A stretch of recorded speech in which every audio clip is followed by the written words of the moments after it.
ഉണക്കിയോ? അസ്സലാമു അലൈക്കും വറഹ്മത്തുള്ളാഹി. ഞാൻ അബ്ദുള്ള മുഹമ്മദ് അൻവറാണ്. ഇന്ന് ഞാനുള്ളത് വേൾഡ് ആക്സിബിലിറ്റീസ് എക്സ്പോയിലാണ്. ഒരു കൊച്ചു മിടുക്കൻ നമുക്ക് മുമ്പിൽ ഡ്രംസ് അവതരിപ്പിക്കാൻ വന്നിട്ടുണ്ട്. റൈഹാൻ എന്ന് പറയുന്ന ഒരു കൊച്ചു മിടുക്കനാണ്. പരിമിതികളെ തോൽപ്പിച്ചുകൊണ്ട് ഒരു നല്ലൊരു കഴിവുള്ള ഒരു വ്യക്തിയാണ്. അപ്പൊ നമുക്ക് തുടങ്ങാം. സ്റ്റാർട്ട്.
വളരെ സന്തോഷം റൈഹാൻ.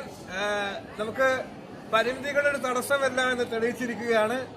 അപ്പോ എല്ലാവരും എന്റെ പേജ് ലൈക്ക് ചെയ്യുക, ഫോളോ ചെയ്യുക. അപ്പൊ ഇനി നല്ലൊരു വീഡിയോയുമായി മറ്റൊരു ദിവസം. അസ്സലാമു അലൈക്കും.